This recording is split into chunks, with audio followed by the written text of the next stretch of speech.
Assalamualaikum warahmatullahi wabarakatuh. Baik teman-teman, kami di sini dari kelompok D atau kelompok 2 mata kuliah Ekonomi Maritim. Di sini kami akan membacakan hasil laporan kami yang telah kami dapatkan dari Dinas UMKM Kota Tanjung Pinang untuk para nelayan yang ada di Tanjung Pinang. Baik, sebelum masuk ke videonya, izinkan saya memperkenalkan diri terlebih dahulu. Saya Ragil Wahyu Ramadan dan saya ditemani oleh rekan-rekan saya. Ada yang namanya Muhammad Abdul Wirawan, Alfad Fajarullah, Rival, dan Raden.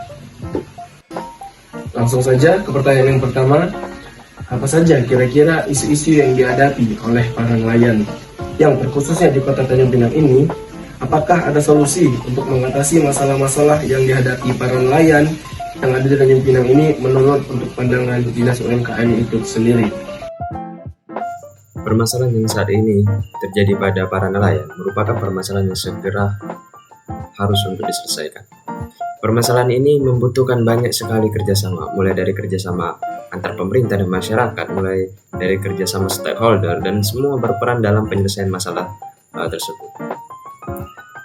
Pada kesempatan beberapa waktu lalu, kami mendatangi salah satu dinas terkait, yaitu Dinas UMKM.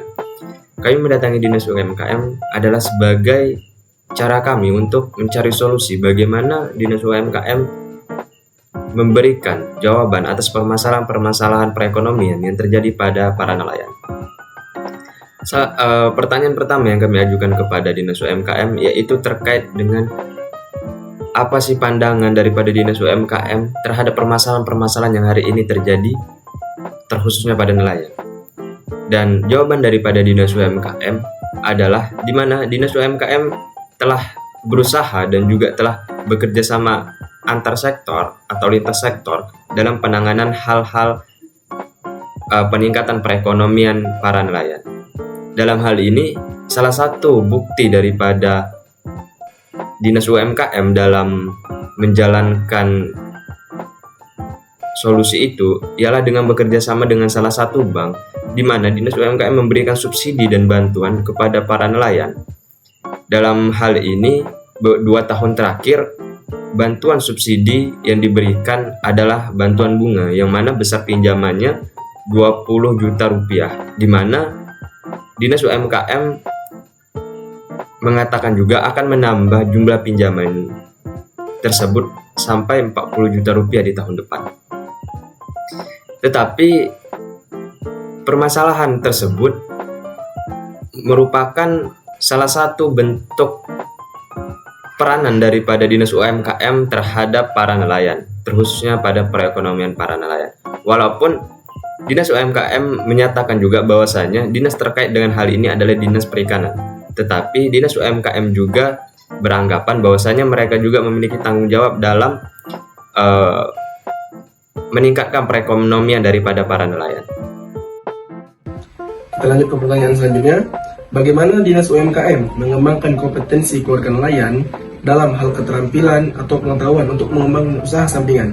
Apakah sudah dilakukan sebuah pelatihan kerja secara khusus untuk keluarga nelayan? Baik, saya akan melanjutkan. Sebelumnya itu Dinas UMKM itu pembinaan nelayan itu lebih terfokus sebenarnya ke Dinas Perikanan. Nah, untuk Dinas UMKM itu warga nelayan itu dilibatkan dalam pengolahan hasil perikanan sendiri, seperti produksi ikan, kerupuk ikan melalui pelatihan vokasional, dapat memberikan kesempatan untuk memahami kearifan lokal dalam produksi tanpa zat kimia. Bantuan mesin packaging dari kebijakan Pak Gub sendiri telah diberikan dan meningkatkan umur ekonomis produk. Nah, untuk mengidentifikasi potensi usaha sampingan, langkah konkretnya itu dapat melibatkan pembinaan dan pendampingan dalam masalah pengemasan dan packaging sendiri, serta eksplorasi peluang baru yang sesuai dengan kearifan lokal dan kebijakan dukungan. Baik, kita lanjut. Kemarin kami sudah mewawancarai beberapa nelayan yang ada di Tanjung Pinang. Dan dari 10 nelayan tersebut, sebagian besar tidak memiliki usaha sampingan. Lalu kami bertanya tentang pendapatannya, dan rata-rata juga jawabannya itu sangat tidak berkecukupan untuk memenuhi kebutuhan hidup.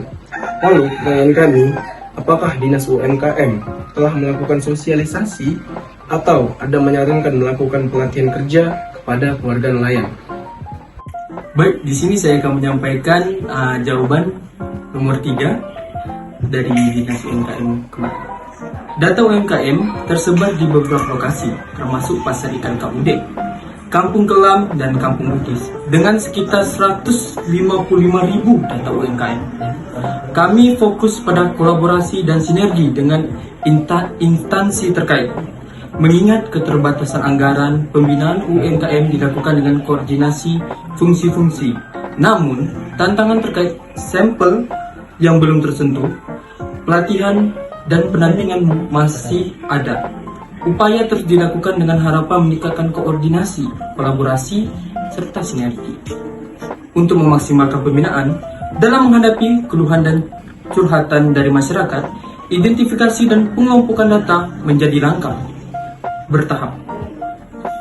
Dinas UMKM juga menganggap bidang kewirausahaan untuk mendorong inovasi dan kreativitas usaha mikro, memberikan kesempatan bagi masyarakat, dan mengembangkan usaha sampingan. Baik, kita lanjut ke pertanyaan selanjutnya. Bagaimana program dari Dinas UMKM dapat dilaksanakan oleh para nelayan yang sudah masuk usia tua dan tidak dapat menggunakan teknologi?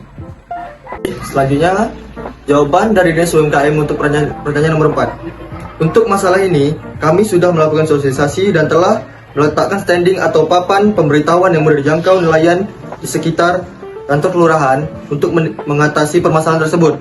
Dan juga, kami berharap kepada kaum muda atau anak-anak dari nelayan untuk membantu orang tuanya agar dapat mendapatkan informasi dari program yang dijalankan oleh Dinas UMKM. Baik, mungkin ini pertanyaan terakhir dari kelompok kami. Apa rencana kedepannya untuk Dinas UMKM ini untuk memajukan nelayan-nelayan yang ada di Kota Tanjung Pinang ini agar lebih sejahtera? Dari jawaban nomor 5, kami mendapatkan jawaban dari Dinas UMKM tersebut yang menyatakan dalam bidang koperasi dan UMKM, kami menghadapi tantangan membangun manusia lebih dari bangunan. Kerjasama dengan Dinas PU melibatkan pembangunan fisik, sementara kami fokus pada pengembangan manusia. Identifikasi permasalahan dan sinergi lintas sektor menjadi fokus dengan harapan kerjasama dan meningkatkan ekonomi maritim di Kepulauan Riau.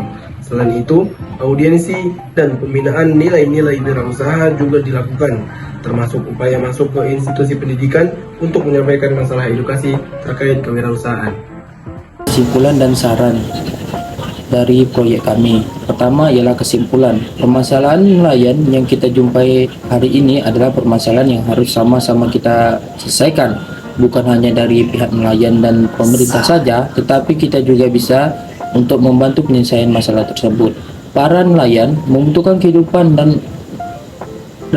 perekonomian yang baik, tetapi hanya dengan berorientasi pada cara lama, mereka menyebabkan mereka terjebak pada perekonomian yang kurang mencukupi. Tindakan seperti pelatihan, pendampingan, serta pemanfaatan dan pengolahan hasil tangkapan menjadi poin yang penting dalam meningkatkan perekonomian. Saran dari kami ialah saran terkait permasalahan ini adalah bagaimana kita bersama-sama berupaya untuk dapat meningkatkan kesejahteraan para nelayan. Peran pemerintah sebagai pendorong harus selaras dengan antusias kita untuk sama-sama bisa menjelaskan masalah tersebut. Bab kelima ialah rencana proyek. Mahasiswa yang selalu diunggulkan dalam pengetahuan akan menjadi dasar kami untuk membuat suatu proyek, yaitu pelatihan dan pendidikan nelayan. Proyek ini bisa berupa sosialisasi dan juga berbentuk pelatihan yang mana kami bisa memberikan suatu hal yang inovatif dalam menyelesaikan masalah ini, dan tentunya akan erat hubungannya dengan perkembangan teknologi. Dalam hal ini, proyek yang akan kami lakukan adalah membuat suatu model usaha di mana kami akan memberikan bentuk pengolahan hasil tangkap laut yang lebih efektif. Hal ini agar para nelayan lebih memiliki banyak variasi dalam pengelolaan hasil tangkapan mereka. Langkah awal yang akan kami lakukan adalah dalam proyek ini adalah melakukan pendidikan dan pelatihan, serta para nelayan memahami poin dari proyek yang akan kami buat. Maka selanjutnya adalah aksi langsung yang akan melibatkan para nelayan secara penuh dalam proyek ini. Hasil dari proyek yang kami buat adalah bagaimana para nelayan bisa lebih inovatif dalam pemanfaatan dan pengelolaan hasil tangkapan mereka sehingga mereka bisa meningkatkan perekonomian. Dalam mengakhiri makalah ini, kita dapat menyimpulkan bahwa penelitian ini memberikan sorotan penting terhadap upaya peningkatan kesejahteraan para nelayan di Kota Tanjung Pinang. Dari hasil penelitian ini terungkap bahwa temuan-temuan atau solusi-solusi utama memiliki potensi besar untuk meningkatkan kondisi kehidupan para nelayan. Implikasi dari temuan ini menciptakan peluang yang nyata untuk memberikan dampak positif terhadap kehidupan sehari-hari para nelayan. Upaya-upaya penguatan sumber daya, keahlian, infrastruktur tertentu dapat menjadikan langkah awal yang signifikan untuk meningkatkan kesejahteraan masyarakat mereka. Melalui pemahaman yang lebih mendalam tentang tantangan dan peluang yang dihadapi oleh nelayan di Tanjung Pinang, kita dapat bersama-sama merancang kebijaksanaan dan program yang lebih efektif, peningkatan akses terhadap sumber daya tertentu, peningkatan keterampilan, dan pemberdayaan komunitas lokal dapat menjadi solusi yang berkelanjutan. Harapan kami, makalah ini dapat menjadi pijakan untuk mendukung upaya-upaya ke depan dalam mencapai peningkatan kesejahteraan para nelayan. Dengan kolaborasi antara pemerintah, akademisi, dan pihak-pihak terkait lainnya, diharapkan akan terwujud transformasi positif yang dirasakan langsung oleh para nelayan di Tanjung Pinang. Terima kasih kepada semua pihak yang telah mendukung dan berkontribusi pada penelitian ini. Pada penelitian kami ini, semoga makalah ini dapat menjadi sumbangan yang berarti dalam pengembangan strategi untuk meningkatkan kesejahteraan dan keberlanjutan nelayan Kota Tanjung Pinang. Terima kasih.